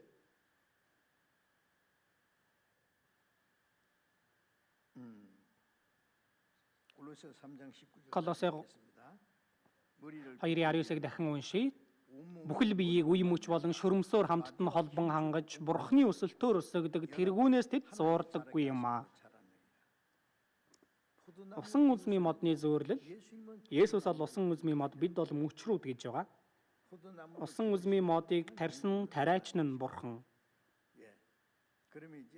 Тэгвэл усан үзмийн модыг суулгасан мөчр нь аврагдсан бид бүхэн мөчр нь би бол усан үзмийн мод, та нар бол мөчрүүд гэсэн.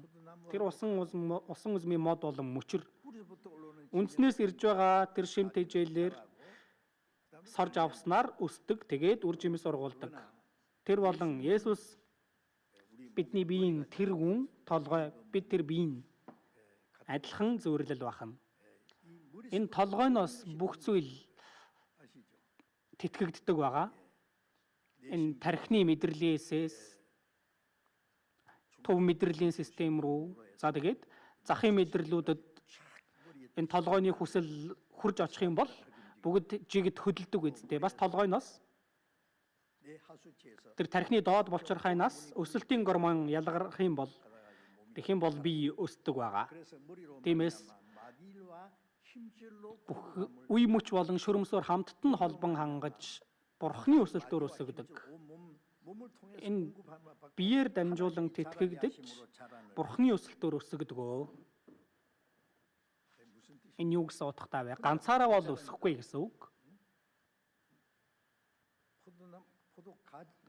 Энэ усан үзмийн модны мөчр ганцаараа ургаж чадахгүй, жимс ургуулж чадахгүй, надаас ангид та нар юу ч хийж чадахгүй гэсэн. Есүс бол тэргүүн, бид бол бие гэж байгаа илэрхийлэмж. Энэ биеийн эд эрхтнүүд толгойноос зуурахгүй бол толгойноос бүх зүйлээр хангадаг, өсөгдөг. Гэтэл толгойноос салангад байвал энэ бие өсөхгүй шүү дээ. Аврагдсан хүн ганцаараа Библийг уншаад, ганцаараа сайн үйл хийгээд, тэглээгээд итгэлэн өсөх болов. Эзэн хамт ажиллаж байгаа чуулганд холбоотой байж үе мөч болон шөрөмсөөр холбогдож, хангагдж байж л Бурханы өсөлтөөр өснө. Итгэл өсдөг байна. Өнгөрсөн удаа Ефес 4-ийг сороход Христ өөд бүх талаар өсөх болно гэж хэлсэн. Христийг дуурайх хүртлээр өснө. Бидний итгэл өсөх хэрэгтэй. Гэтэл энэ сүргээсээ салаад явбал өсөх боломжгүй. Балчир хүүхэд эцэг их болон гэр бүлийнхнээсээ салаад ганцаараа амьдрч чадах уу, өсөж чадах уу? Эцэг эхийн тэр хайр болон халамж, гэр бүлийн тэр хайр халамж донд байж л өснө үстэй. Махан биеийн зөвхөн өсөх үү? Хүн чанар нь ч суун, бүх зүйл нь давхар өснө. Тэгэхгүй бол тэр хүүхэд гэрээсээ явбал тэр балчир хүүхэд 그렇게 좀 나중에 고아가 асар хэмжээний газар очих нь уу, аль эсвэл 불안가가 тэнмэл хүүхэд болох нь уу, тийг нь 구원받은 사람이 교회 аврагдсан хүн чуулган дотор 성장하고 хэвийн байдлаар өсөж 말씀을 энэ үгээр дамжуулан сургагдахгүй бол аврагдсан ч гэсэн энэ чуулганаас хөндөрж холдох боломжтой тийм хүн байдаг. Зарим хүн сайн мэдээ тарааж байгаа туртал ганцаараа сайн мэдээ тарахыг хүсэндээ гараад явдаг. Тэр бол огт бүтэхгүй зүйл. Болохгүй гэдэг нь мэдээж инх. Энэ ертөнцийн арга 안 됩니다. ашиглаад явсан ч болохгүй. 거듭나지 못 Дахин төрөөгүй хүмүүс, 거짓된 거듭나지 못 за дахин төрөөгүй хүмүүс хоорондоо цуглаад энэ нэг шашны байгууллагыг үүсгэх. 하나님과 За тэр бол бурхантай хамааралгүй учраас хийж болох зүйл, болдог зүйл. Харин аврагдсан хүн, дахин төрсөн хүн чуулган дотор сайн мэдээ тарааж агаад ганцаараа сайн мэдээ тарахыг хүссэндээ чуулганаасаа гараад өөрийн гэсэн сүмийг бий болголоо. Бүтэх болов тэр бол огтонч бүтэхгүй. 그런 사람들이 Тийм хүмүүс 심심찮게 계속 나오는데 бас байнга байж ирсэн байгаа. Тэр бол 100% бүтлгүйт нь болохгүй зүйл. 우리 개인이 신앙생활 Энэ хувь хүн итгэлээр амьдрах нь ч гэлээ. Ястаа залхаж байна. Сүм дээр очихоор байнга л хийдэг юм аль хий нөхөрлөл гэхий 무슨 해 ийм нөхөрлөл юунд оролцъё би ганцаараа чадна. 뭘 해요? Ганцаараа юу хийх вэ? 혼자서 ганцаараа Библийг сурч чадах уу? 머리로 말미암아 Энэ 마디와 힘줄로 үе мөч болон шөрөмсөөр 은혜를 공급받을 수 있어요. ирдэг 잘할 수 있어요. тэр хангамжийг авч өсөж чадах уу? Чадахгүй. 사람들은 구원받은 지 몇 년 되면 Хүмүүс аврагдаад нэг хэдэн жил болохоор өөрийгөө овоо өсцөн гэж бодоод байдаг. Би аврагдаад хэдэн жил болсон бilé. 5 жил боллоо, 10 жил боллоо. 10년은 아니라 10 жил биш насан туршдаа сүм дотор байлаач. Нөхөрлөөс хол байвал өсөхгүй юм аа.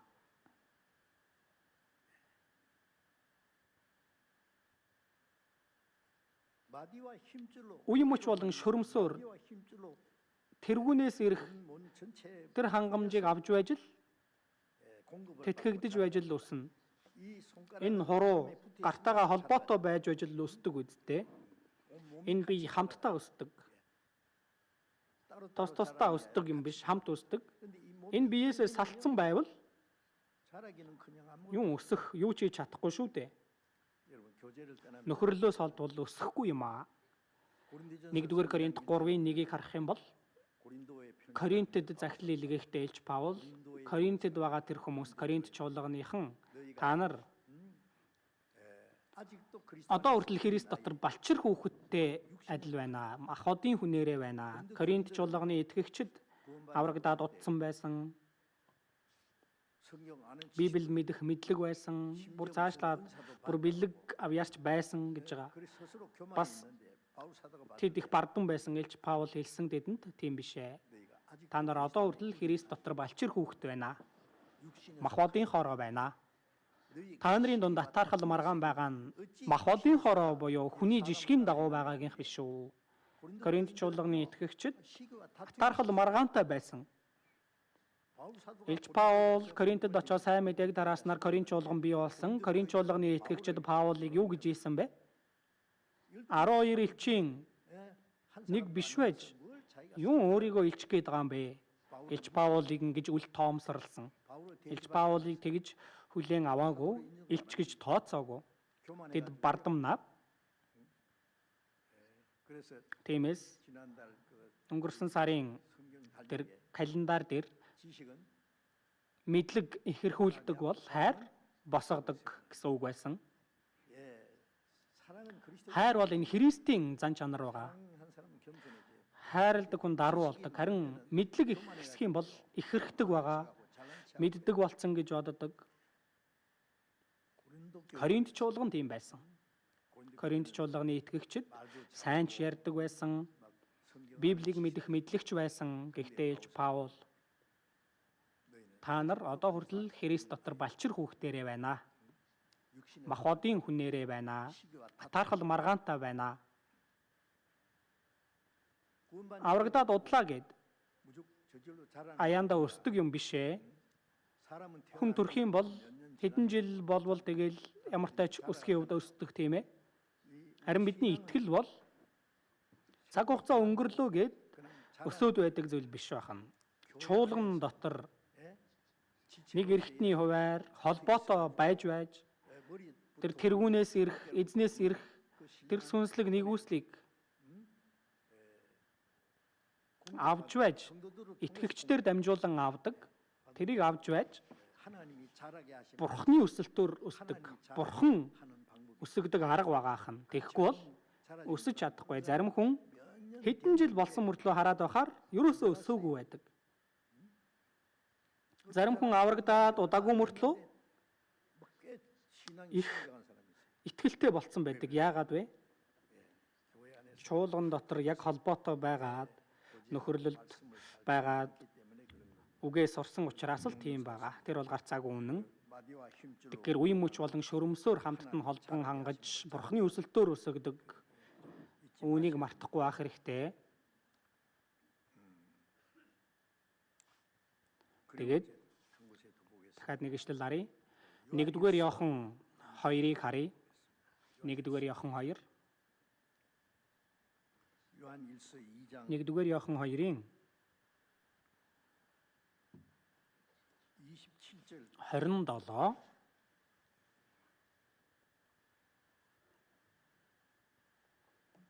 Нэгдүгээр Иохан 2-ын 27,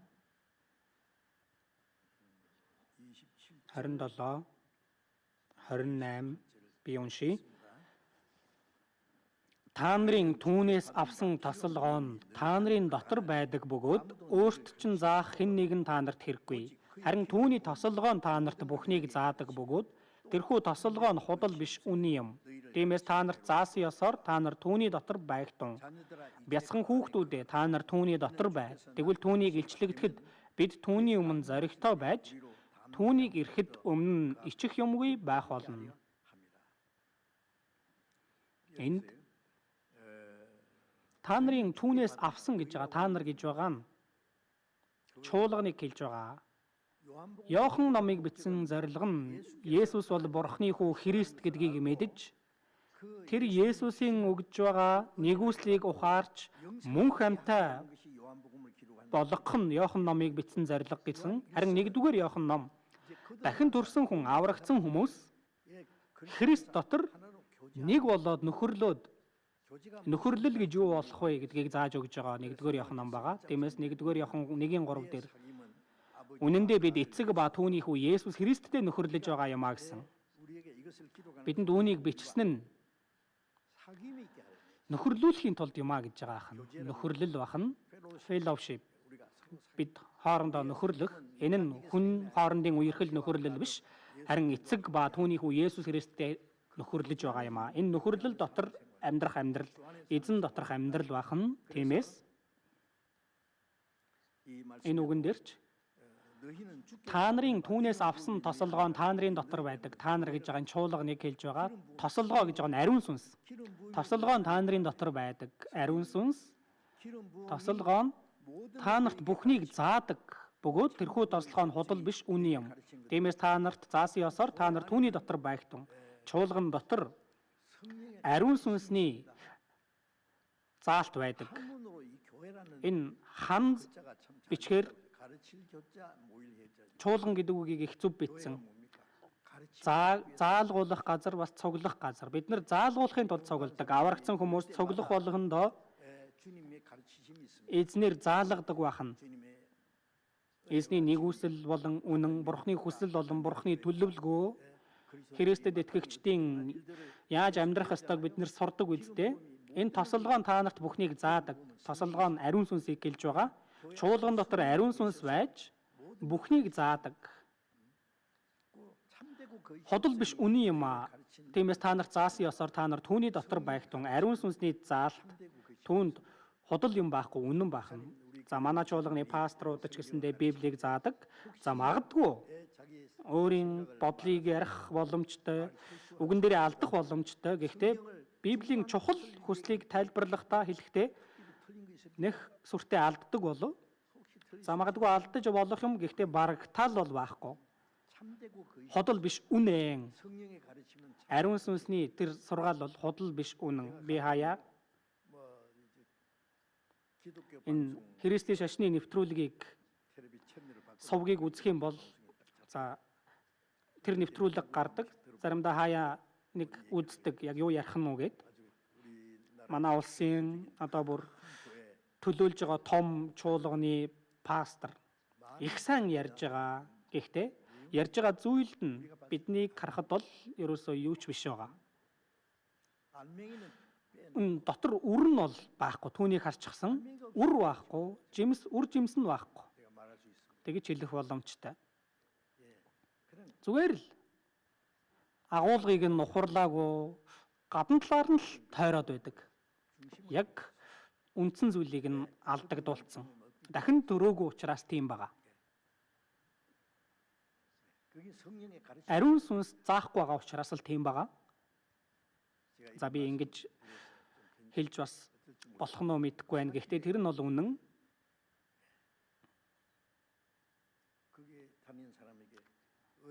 Сүмд явдаг хүнээс хэзээ яаж дахин дурсныг нь асуугаарай, тодорхой хэлнэ. Чуулганд явах нь итгэж байгаа, хичээнгүй сайн явах нь итгэл гээл тэгдэг. Би уржигдэрч гэсэндээ тэр нэвтрүүлгийг харсан чинь эзэн ирэх ойрцсон учраас бид нар эзнийг угтаж авахын тулд хичээнгүй байх ёстой, сайн байх ёстой. Тэгэхгүй бол яваажинд очихгүй тамд очин. Тиймээс их сайн байх ёстой гэж хэлээд байдаг.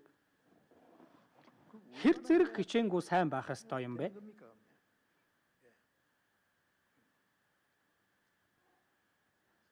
Аврагдсан итгэгчдийн нөхөрлөл дотор ариун сүнс байж, ариун сүнс заадаг. Тосолгоо нь та нарт бүхнийг заадаг гэж байгаа нь аврагдсан хүнд хэрэгтэй бүх зүйлийг заадаг бахан. Ходол биш, үний юм а гэж байгаа. Та нарт заасан ясаар та нар түүний дотор байгтун. Манай чуулганаас зааж байгаа зүйлд буруу юм, ходол юм байгаа юу? Та бүхэн олсон уу? Магадгүй олоогүй баха. Яаж игээд л Бурхны үг бол зөвөр тараагддаг, Бурхны үг хүмүүсийн сэтгэл суулгагддаг. Тэр үгээр хүмүүс итгэлээрээ өсдөг. Тэгэл тэр үгэнд дуулууртай байлгах гэдэг. Их онцгой хүний, сайн ярьдаг хүний, Христийн шашны сургаал, үзэл бодол, ёс суртахууны сургаал ч юм уу, тийм юм бол заадаггүй. Тэр бол энэ нийгэм дээрээс бидний сурч болох зүйл. Харин чуулганд бид Бурхны үг ямар байна вэ гэдгийг сурдаг. Ариун сүнсний заалт байгаа ахна. Тэгэхээр заалгуулахын тулд бид нар цуглардаг. Бас нэг нь хүмүүс цуглаад бас мөргөл үлддэг гэдэг байгаа. Библиэлд дээр цуглан мөргөл үлдэх ёстой гэсэн үг байгаа юу?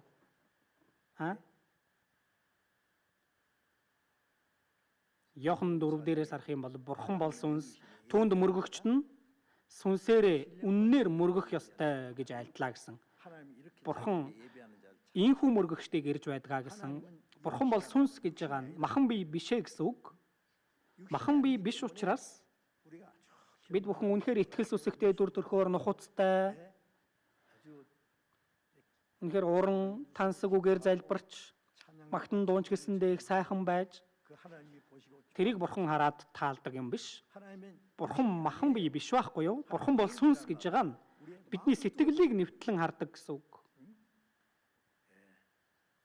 Тиймээс Бурхан дахин төрсөн хүн бол тэр хүнээр дамжуулан Бурхан тэр хүний залбирлыг сонсох болов.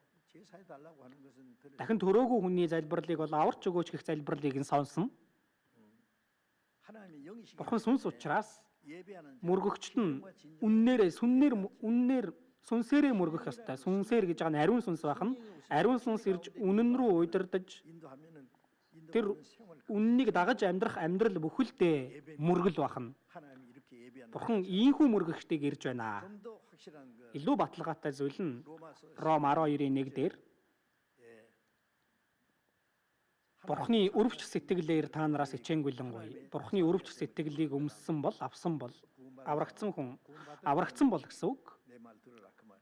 Аврагдсан бол үнийг сонсоо гэж байна. Өөрсдийн биеийг Бурханд тааламжтай, амьд ариун тахил болгож өрг. Ингэхэн та нарын сүнслэг мөргөл мөө. Аврагдсан хүн Бурхны таалдаг амьд ариун тахил юу вэ? Хуучин гэрээний хон ямаа бярууг тахил болгож өргөж ирсэн бол шинэ гэрээний үед аврагдсан хүний энэ бие тахил болох ёстой байна. өөрсдийн биеийг бурханд тааламжтай амьд ариун тахил болгож өрг. Энэ бол сүнслэг мөргөл. Амьд тахил гэж байгаа нь юу вэ? Бидний үг, бидний үйлдэл, энэ амьдрал бүхэлдээ амьд тахил болох ёстой байна. Тэгээд 12-ийн 2 дээр энэ үеийн явдалд нийцэлгүй, энэ хорн муу бузар завхарсан энэ ертөнцийг дагаж явуулгүй харин оюун санаагаа шинчилж өөрчлөгдөх тун бурхны сайн тааламжид төгс төгөлдөр хүсэл юу болохыг танаа гэж байгаа. Ариун сүнс бурхны сайн тааламжид төгс төгөлдөр хүслийг бидэнд зааж өгдөг шүү дээ. Тэр бурхны баярлах хүслийг үйлдэ. Түүнийг үйлдэж амьдрах бүхий л амьдрал бурханд өргөж байгаа сүнслэг мөргөл бахна. Амьд ариун тахил. Бидний амьдрал бүхэлдээ амьд ариун тахил сүнслэг мөргөл бахна. Бид ингээд цуглах үед мөргөл үйлдэхийн тулд цуглаж байгаа юм биш ээ. Мөргөл биш гэж бас биш л дээ. Гэхдээ мөргөл үйлдэхийн тулд цуглаж байгаа юм биш. Мөргөл үйлдэх тэр аргыг сурахын тулд цуглаж байгаа. Бурхны үгийг зөвөр сурж мэдж тэр үгээр амьдрах амьдрал гэр орондооч, нийгэмдээрч, ажил дээрээч, чуулган дээрээч бурхны үгийн дагуу амьдрахад тэр бүхий л амьдрал бүхэлдээ бурханд өргөгдөж байгаа сүнслэг мөргөл болж байгаа хэн. Амьд тахил болж байгаа хэн ойлгож байна уу? Цуглаад мөргөл үлддэг гэж байгаа. Би дунд ангид байхад Пусанд эзний өдөр сүмдэр очих юм бол Христийн шашны сургууль болохоор заавал ингээд сүмд явах хэвээр. Сүмд очих юм бол пастор нь ингээд урт хүрм өмсчихсэн хамтдаа мөргөл үлдэцгээе гээл. Түүнд мөргөгчтөн сүнсээрээ үннээр мөргөх ёстой гээл. Үнэхээр нухацтай анир тэгээс их сүсэг бишрэлтэй тэр мөргөл үү? Тийм мөргөл Библиэлд хаана байна вэ? Энэ бол хиймэл шүү тэнд мөргөж байгаа хүмүүстэй. Ялгаагүй зүйл шүү дээ.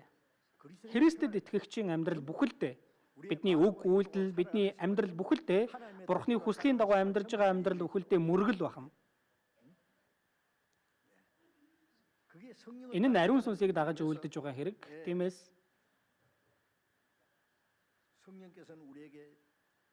ариун сүнс бидэнд Бурхны нэгүслийг ухааруулдаг, үнэн ухааруулдаг.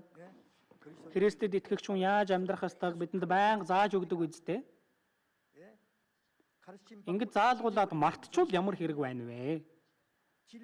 Энэ үннийг сонсоод мартагч байх биш, харин үгийг хэрэгжүүлэгчд болцгоо гэсэн. Үгийг сонсоод мартагч нь төрлөх царайгаа толинд хараад өөрийгөө харчаад эргэхдээ ямар байснаа даруй мартдаг хүнтэй адил. Мартчих юм бол толинд харах юм бол яадаг вэ? Үсээ янзлал, нүрээч гэсэндээ янзлал. Тэгэх ёстой. Толинд харчаад эргэж харахтаа ямар байснаа мартчихлаа. Нэг удаа нэг залуу ээж хүүхдээ тэрвэрж исэн. Тэр ээж уруулаа их гүн тод бодчихсан байгаа. Хүүхэд нь тэр уруулд нь гар хүрээд ингээд хацар дээр нь будаг болгоо исэн. Тэгээд ийм болцсон. Харах юм бол үнэхээр инээ түрнэстэй. Тэгээд өдөржин тийм байцсан. Гэртээ хараа толинд харуул цочно үсттэй.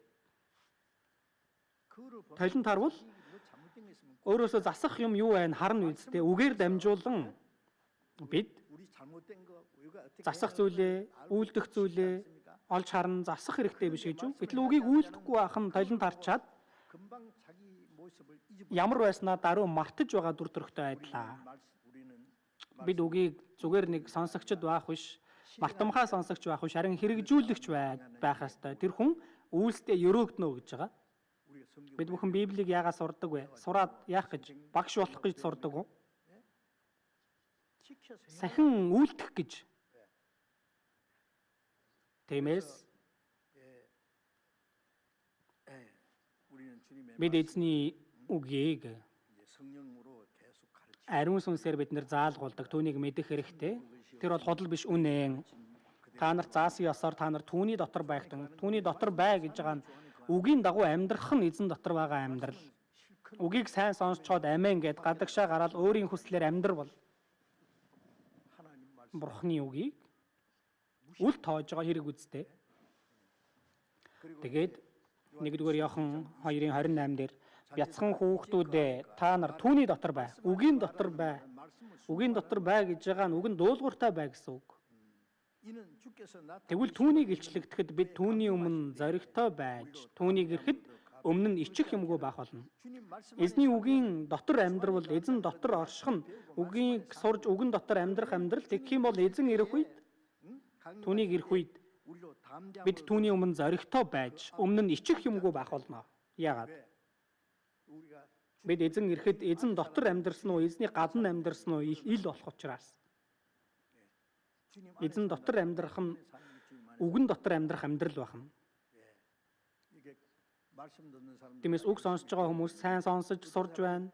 Зарим хүн үгийг энэ амьдралдаа биелүүлж хэрэгжүүлдэг, зарим хүн нь үгнээс хамааралгүй амьдардаг.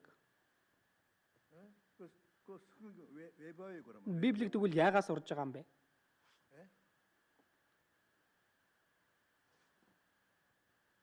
Сонсоод зүгээр өөрийн хүснээр амьдрах байсан бол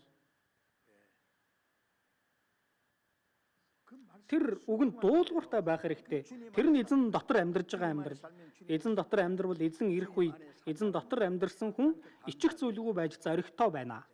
Тийм биш бол эзэн дотор амьдраагүй хүн ичхүүрт орно л гэсэн үг шүү дээ. Библийн нэг ишлэл бас харъя. Сургаалт төгс 18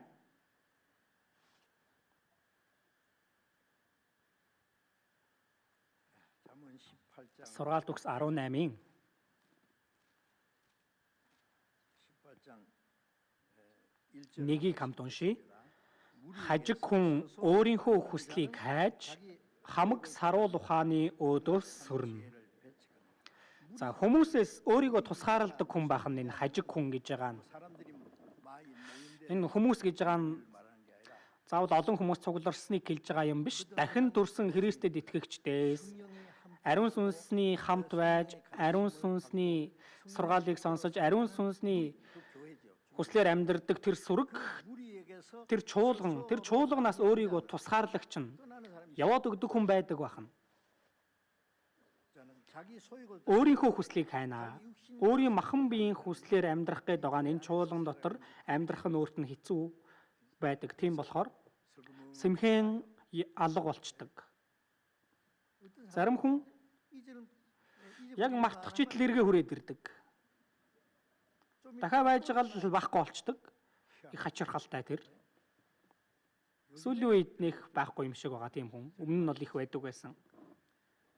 무리에서 Тэгэхээр хажиг хүн өөрийнхөө хүслийг хайж энэ бол энэ сүргээсээ өөрийгөө тусгаарлагч хүн байх нь өөрийнхөө хүслийг хайдаг, махан биеийн хүслээр амьдардаг, хамаг саруул ухааны өөдөөс сүрнэ. Хамаг саруул ухаан гэдэг нь ариун сүнсний зааж байгаа тэр хамаг мэрэгүү ухааны өөдөөс сүрдэг байна. Чуулганаас ангид зөв зүйлийг сурахгүй энэ ариун сүнсний сургаал чуулган дотор байгаа. 우리가 이 무리를 Бид энэ сүргээсээ холдвол эзнээс холдож байна гэсэн үг. Чуулганаас холдох нь эзнээс холдож байгаа хэрэг. 창세기 Эхлэл 13 дээрээс харах юм бол 아브라함이 하나님 Авраам бурхны үгийг сонсон тэр Бабел самхаг баригдаж байсан хальдын ураас гараад Палестин тэр Израилийн нутаг руу явхад 조카 үеэлдүү Лотон ч хамт явсан. Гэтэл эхлэл 13-ийн 롯장에 보면은 8-аас харах юм бол тухайн цаг үед хүмүүсийн амьдралын хэм маяг нь 양이나 хон ямаа 송아지나 이 짐승 одоо өхөр мал гээд мал маллаж 있죠 다. амьдарч байсан. 근데 아브라함 Гэтэл Авраамийн малчид болон Лотын малчид 자꾸 이제 хоорондоо 수요가 тэр 많아지니까 мал сүрэг нь ихссэн болохоор Авраамийн малчид, Лотын малчид 제가 좋은 초장을 тэр сайхан бэлчээр булаацалдаж хоорондоо маргалцсан байгаа.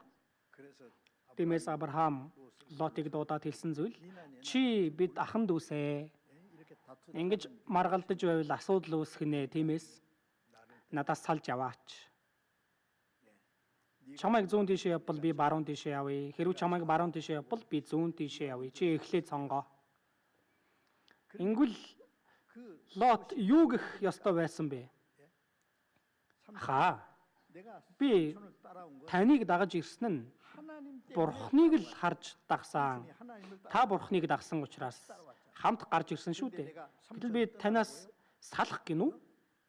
목자들을 막 Энэ хончтой харин малчтай харин зэмлээд 그런 хэн тийм маргаан үүсгээд байна. Тэрийг гаргаж ирээ. 삼촌 떠나라는 건 하나님 떠나라는 Ах танаас салж явах нь Бурхнаас салж явах хэрэгээ. Би танаас салж аваад яаж итгэлээр амьдрах вэ гэх ёстой байсан. Гэтэл Лот 얼씨구나 하고는요. 그러면 харж орж байгаад за тэгвэл би эхлээ сонгоё. 저쪽에 소돔 Содом Гоморо харсан. Эден цэцэрлэг шиг ус ихтэй, ус элбэг дэлбэг их сайхан харагдсан. Бурхан Содом Гоморог устгахын өмнө гэсэн. Тиймээс их сайхан харагдсан байна. Тэгвэл ахаа би тэр зүгийг сонгоё. Авраамаас салж явсан. Түүний дараа яасныг мэдхүү. Содом Гоморо гимнүглэр дүүрсэн байсан. Бурхан гал хөхрээр сүрүүлсэн байгаа. Содом Гоморо, Адма, Зебоим тэр дөрвөн цайзыг гал хөхрээр устгасан байгаа. Гэтэл Авраам Лотын төлөө чин сэтгэлээсээ залбирсан. Тиймээс амийг нь аварсан. Арай гэж амьд гарч ирсэн Лотын эхнэр бити эргэж хараа гэтэл хойшоо эргэж хараад давсан баг нь болчдөг. 그래서 Тиймээс 1-р Коринт 3-аас харах юм бол тэр өөрөө харин гал дундуур гарсан мэт багч аврагдана. 하룻밤에 불이 나서 Нэг л өдөр гал гараад бүх юм шатсан, баян хүний бүх юм шатсан. Арай гэж амиа л аварж гарч ирдэг хүн байгаа. Би пурсаанд гал гарахыг харсан. Ядуу хүн, баян хүн байна уу? Бүгднгийнх нь юм шатаж байгаа. Хот бүхэлдээ шатах нь уу гэж бодсон. Амиа л авч гарч ирж байгаа. Тэр бол Лот байсан. 육신을 따라 Махан бие дагаж амьдарж байгаа хүн 1-р Коринт номон дээр аврагдсан ч гал дундуур гарсан мэт байна. Аврагдсан гэхдээ ичхүүртэй аврал байна. Юучгүй аврал эзэн ирэх үед. Энэ ертөнц шатах үед бүгд шатсан. Энэ ертөнц шатах үед шатаж устгах зүйлийн төлөө амьдрах уу? Аль эсвэл үнэхээр энэ ертөнц шатсан ч шатаж устгахгүй мөнхийн алдартай зүйлийн төлөө амьдрах уу?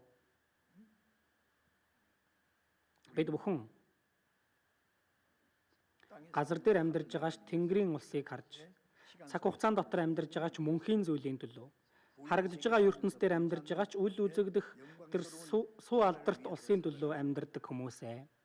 Тэгэхгүй бол нүдэнд үзэгдэх зүйлийг дагаж амьдарж байгаад энэ ертөнц шатах үед бүгд шатнаа. Дахин төрсөн хүн сүрэлт хүрэхгүй. Гэхдээ гал дундуур гарсан мэт байна. Ичхүүртэй аврал байх боломжтой байна. Тэгэхээр бид эзэн дотор оршдог амьдрал юу вэ гэдгийг үргэлжлүүлэн сурж байгаа. Эзэн дотор бид нар байнга амьдрах хэрэгтэй. Хамтдаа залбирая. Инэрэнгүү бидний бурхан аав минь эзэн өөрийн үнэт цусаар биднийг аварч өгөөд үлдсэн амьдрал донд эзэнтэй хамт байж бурхны ариун хүсэл болон алдрын төлөө эзний сайн мэдээний төлөө эзний бие болох чуулган дотор ариун сүнсээр сургагдж ариун сүнсний удирдлагыг авч амьдрахаар тусалж өгсөнд баярлалаа. Ахан дүүс маань уг болон ариун сүнсээр хамт байж өгөөрэй. Энэ ариун сүрэг дотор эзний хамт байгаа үйл хэрэг дотор хамт байж итгэлээр үсэн бурхны хүсэл болон алдрын төлөө амьдрахад биднийг захирч удирдах өгөөрэй. Эзэн бидэнд өгсөн жинхэнэ амар тайван болон тэр эзний үнэн дотор бид бүхэн үлдсэн амьдралдаа зөв амьдарч чадхад эзэн та захирч удирдах өгөөрэй. Бидний эзэн Есүсийн нэрээр залбирлаа. Амен.